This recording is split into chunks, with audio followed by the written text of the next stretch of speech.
Hello and welcome to episode 15 of the Dugout podcast. I'm your host, Alexander Cruikshanks. I'm joined by my two co-hosts, Laurie Finlayson and Ethan Barlow. And we'll be going over all the international break action with Scotland, unfortunately. But club football's back this week, but before that, we need to talk about the poor performances we've seen over the past few days. But before we just dive in, I'll just come to Laurie first. How you doing, mate? Yeah, pretty good.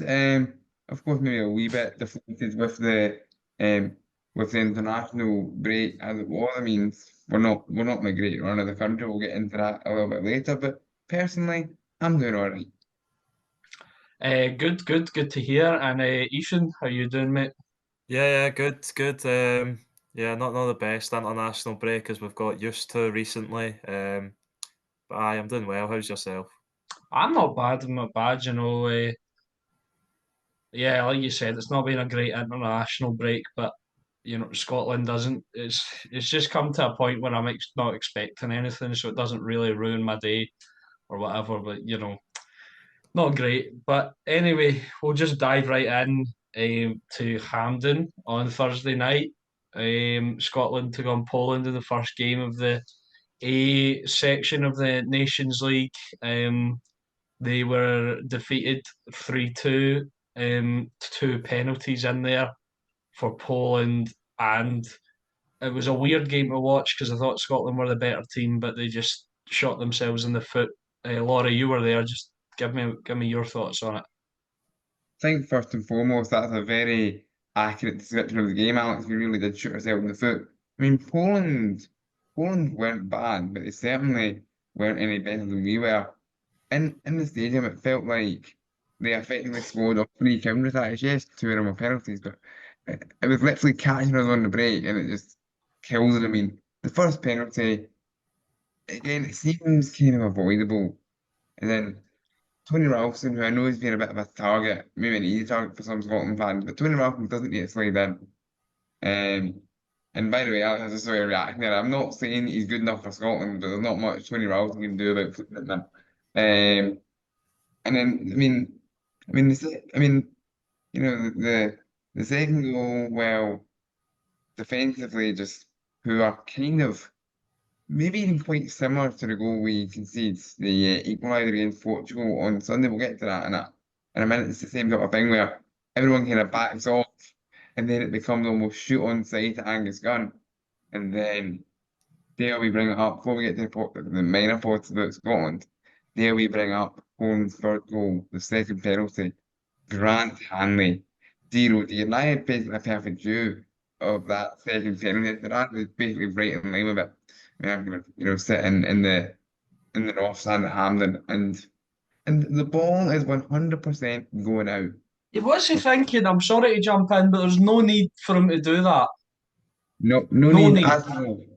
No need at all because I mean the ball's going. I mean, I was like, okay, the ball's gone. Angus Gunn's gonna get a goal kick. At worst, it's gonna be 2-2, finish 2-2, or even we're gonna nick it 3-2. And that's the thing. Like we actually play not bad. Scott McTominay, as it became customary, was excellent, and I was glad to see Billy Gilmore get his first ever competitive goal in professional football. His only other goal in pro football was in an international friendly against France. I had the foot in front against France. The less said about the rest of that game, the better. Hmm. But it was really infuriating coming out of that game on Thursday night after that penalty incident because it was just one of these ones where it felt like a massive opportunity missed. And then we're going to be underdogs in every game in League A. Let's face it, I'm going to be blunt and pulling the punches there. But it's that Poland home game was probably the one game where you would look at it and go, you know what, we could maybe get something if we're on our game. And you went Yeah. along with that quality just told the end for Poland and poor decision making from us. Yeah, I think we've passed up on a massive chance to start strongly. Even if you look at Portugal as well, I'll get on to that in a bit. But I'm just going to start off with it was poor. It was poor from Grant Hanley, but I think you mentioned there Angus Gunn is really doing my nut in. to just, Mhm. I'm not going to do anything. I'm not going to say anything like smart or try and be eloquent. Angus Gunn is doing my nothing because I just don't understand what goes through his head sometimes. That penalty, he has to save that. He has to save it. He does. I don't know because sometimes he makes incredible saves, and we'll talk about that probably when we come on to the Portugal game. And then he does stuff like that, and you think, what? You're clearly you've got ability. You're a decent goalkeeper. Why do you just keep making crucial errors that lead to goals? Why do you keep, why do you keep just letting things go through your hands or past or like past your wrist where your hand isn't strong enough? It's just not. It's really frustrating. And right now, he's probably one of my one of the guys in the Scotland team that I'm most frustrated with. Yeah. I think his performances have been subpar in the last two games. Although, in all fairness to him, he was good against Portugal. He made some good saves, but realistically, if you're not going to save that shot from Bruno Fernandes, then it all kind of means nothing. Just on the Poland game, as you have already mentioned, they have three really silly goals to concede. The first one, the Szymanski goal, it's a good strike from outside the box, but we give the ball away to them in a dangerous area. The Ralston penalties, clumsy, and the Hanley one even more so. Really, no need to concede any of those goals. As you said, we were probably the better team and looked the better team, but just carried on from the Hungary game as the last game of the championships. We looked the better team. We seem to be in control of the match, and we do silly things to throw it away. Three last minute three last minute goals to lose games in the last three games. Yeah, it's just really not good now for Scotland.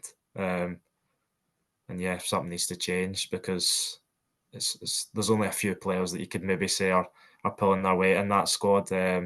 Billy Gilmore and Scott McTominay, the goal scorers, you could say are some of them. I think McTominay's got 10 goals in his last 17 Scotland appearances, which is a ridiculous record for a midfield player. But yeah, it's just not good enough from Scotland at the moment.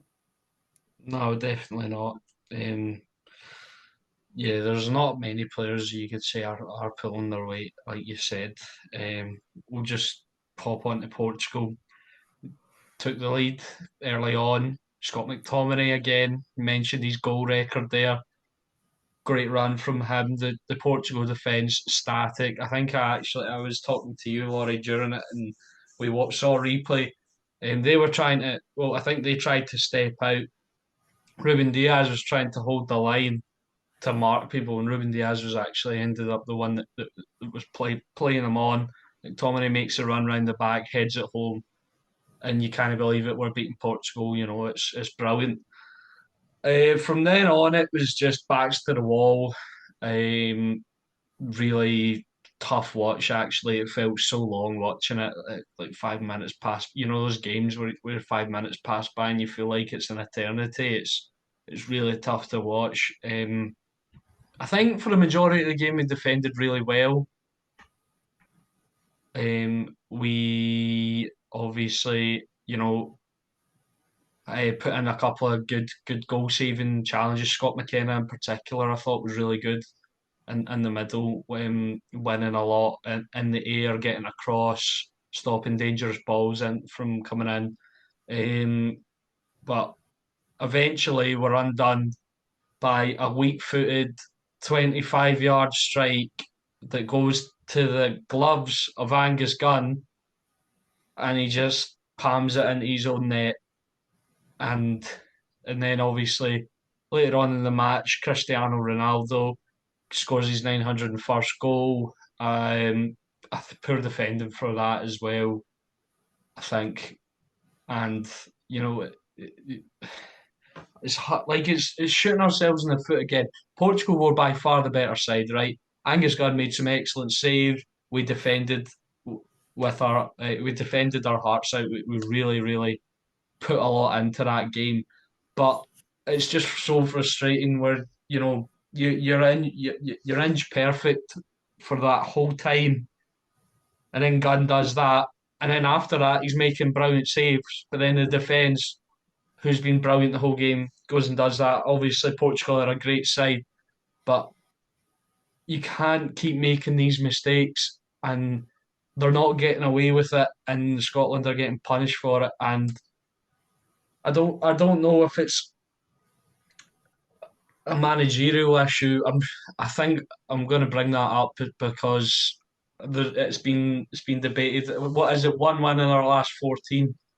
Yeah, Um, I think so. Yeah. one win in our last 14 games. Steve Clarke's done great. He's brought us to two tournaments. Didn't qualify for the World Cup, however, and we've been extremely poor, conceding a lot of goals and making mistakes. Maybe it is a managerial thing.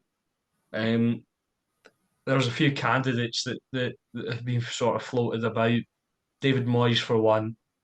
Personally, I'd pull the trigger on sacking Steve Clarke and try and get David Moyes in because I think his time's up. He's done great, but every spell has like an expiry date where it becomes stale, and I think he's got there. Yeah.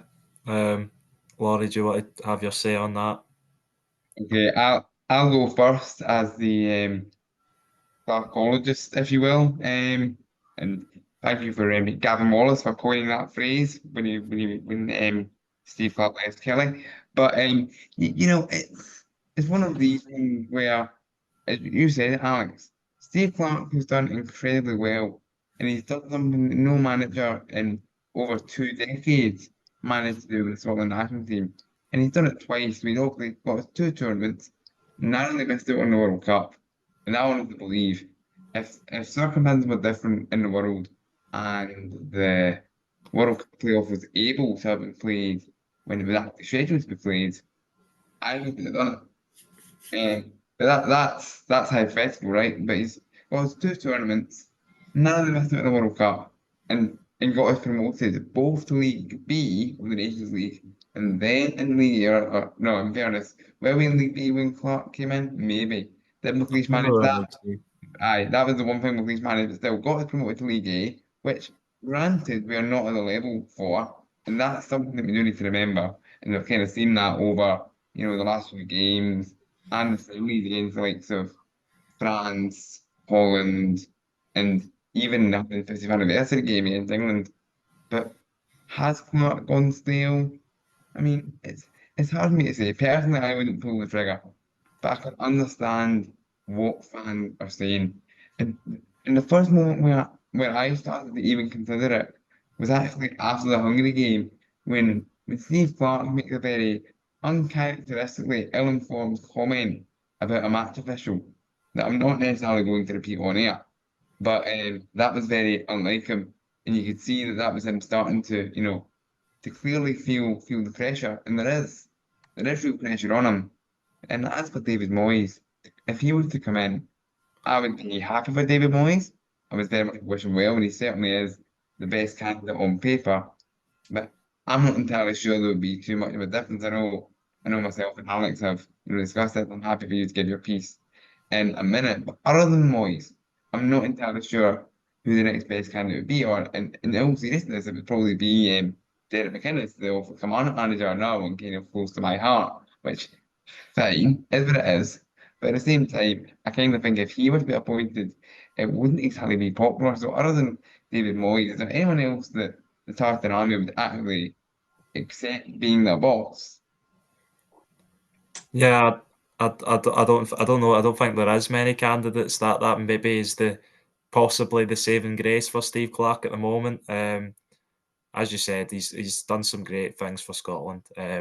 As you said, with his Nations League progress and the 2 championships he got us to, that won't be underestimated, obviously. But I think at some point his credit has got to run out, and I think with the results we've seen and just this mistakes we've seen over the last 4 games. I know I went back to the Euros, but even the Switzerland game, we've not been outclassed by any of the teams we've played against. We've just shot ourselves in the foot with stupid errors, and that was Ger- did you say go far no, back to no, the Switzerland game?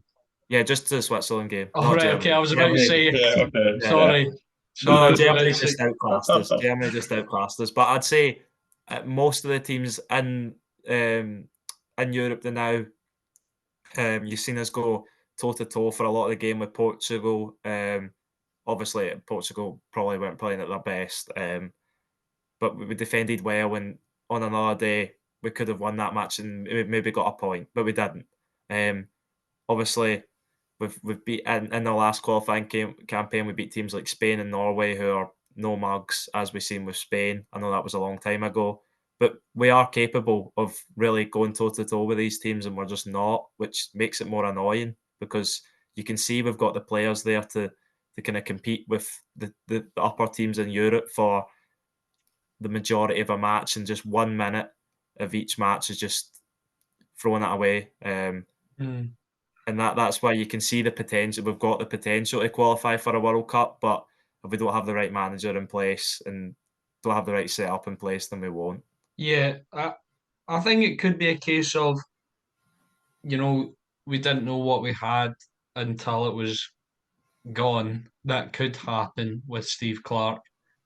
However, I think, like I said, it's stale right now, and I think we need a bit of freshness. And to be honest, I'd take David Moyes right now. Like if the news came out, Steve Clarke was gone, I wouldn't be upset with that. I'd be like, all right, cheers.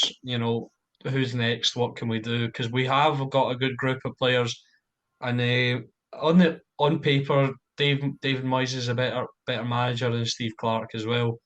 So you know, I know it's people will disparage it because it's the Conference League, but Scottish European Trophy winning manager, he's currently not in a job. I think it would be great for him, and I think he's at that time, like a lot of managers in their career, choose to go to a national team, and I think he'd suit it, and I'd be personally pleased with the appointment, and I think we'd see something a bit different, maybe not totally different, but it would be a bit of freshness as well, and we might see him picking different players. There's been a lot of calls to mix up the selections, but Clark goes with his normal. He's trusty, he's old faithful players, but maybe freshness is needed. Maybe we need to change formation. Maybe we need to do something to to be able to get that extra minute you mentioned there. Ethan, get that out of the game and actually hold on for a draw or win. Maybe that is needed. We can only speculate. That's what we're here to do. We're here to speculate. However, right now, I wouldn't be upset if Steve Clarke was sacked. And to Um, add to that speculation would, and this is a question for the both of you, and I'm not entirely sure where I stand, although I'll probably deal with the Southern Army stand. Would, how would you feel if we appointed a manager from abroad? I don't know, who obviously Scotland in the past, in the early 2000s, had Bertie Bolts, but it didn't go too well. But I how don't would you feel about I don't mind it. It Mm. doesn't international management as I don't think it should be like you need to appoint someone from your own country. That I don't think it matters that much, to be totally honest. Some people might be against that, but I think that just strikes of tribalism, and also as well that could be shooting yourself in the foot if there's like Scotland do, if there's a better candidate available but he's Spanish and you won't hire him because he's not Scotland. that? What are we doing? So yeah, I'd definitely hire outside of Scotland. I don't know about you, Ethan. No, I agree. I agree. I think obviously it's going to be typically that the Scottish candidates will come up first, but if there's a candidate there that the Scottish FA think we can go for and think that'll do a good job in charge, then why not? I'd not be against it. But I've got. I know Laurie just pondered a question there, but I've got one to ponder. Do you think Steve Clarke makes his subs too late in the match sometimes? In the last three games against Hungary, The first sub was 76th minute. Poland was 71st minute. Portugal was 74th minute. Do you think he leaves players on too long? Uh, I'll let you go yeah, first. I feel like anything past 70 is a bit insane, and and the only reason to bring someone on would be because someone was knackered or injured because they can't. That's not enough time. That used to be one of my pet peeves about Steven Gerrard. He used to leave it till after 70 to sub anyone on at Rangers, and they never really made an impact. So yeah, I think that's a bit ridiculous. Wait until 70 odd minutes and make a sub because no one, I don't think anyone has enough time to make a meaningful impact in the game because it takes you maybe 5 minutes to get into the swing of things, the pace, see how it's going, and then you might not get the ball for a bit. Maybe you're defending. It's tough. So I think he needs to make his subs earlier for them to have a chance to do anything in the match. Yeah, I would say that it is one of my very slight bugbears with Steve Clarke. It even goes back to his time in charge of Kelly as well. You do notice how late his substitutes are.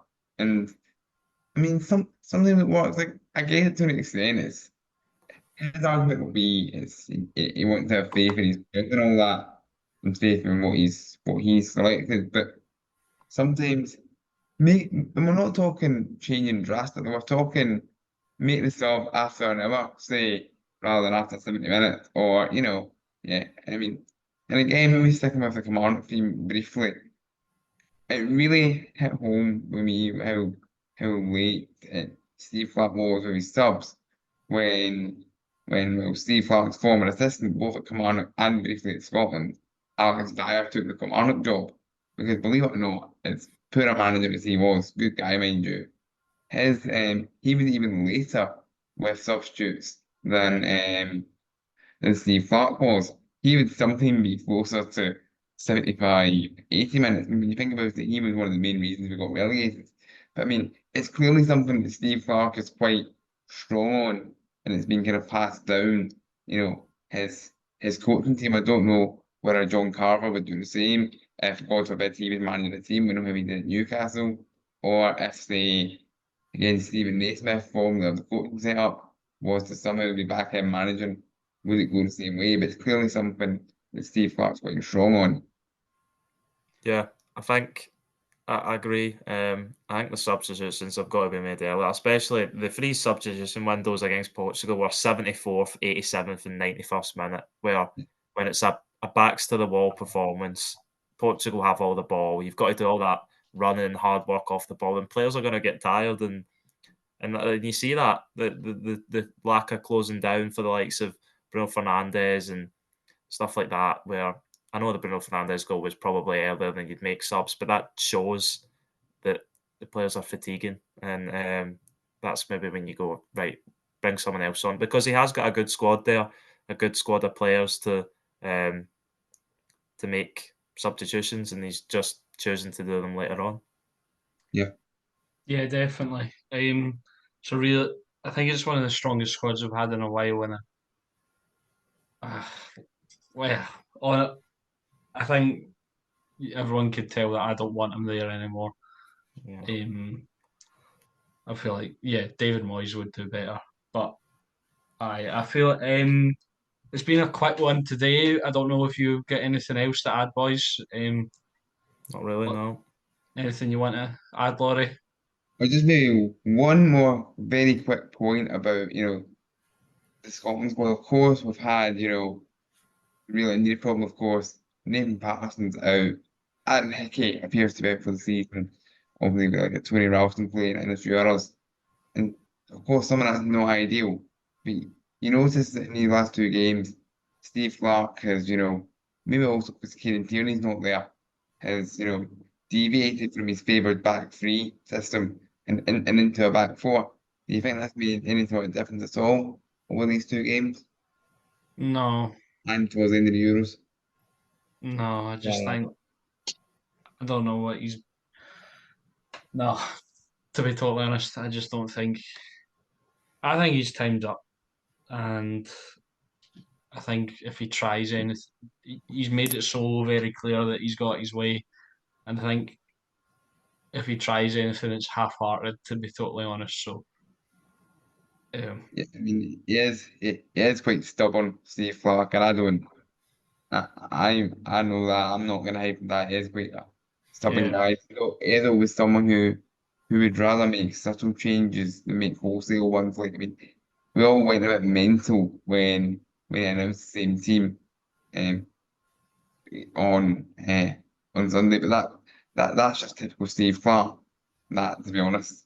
yeah, definitely. Um, he either needs to make wholesale changes or he needs to go, in my opinion. But that's just me. But at the end of the day, Scotland were defeated in their two games. I think we'll wrap it up there. Thank you to everyone for listening and watching. I've been really enjoying getting the podcast out regular, doing it weekly, and it's been great talking to these two guys about it. Thank you guys for coming on again. And yeah, thank you to everyone for watching, listening. Go check out our Twitter at the Dugout 2024, and we'll see you next time. Goodbye.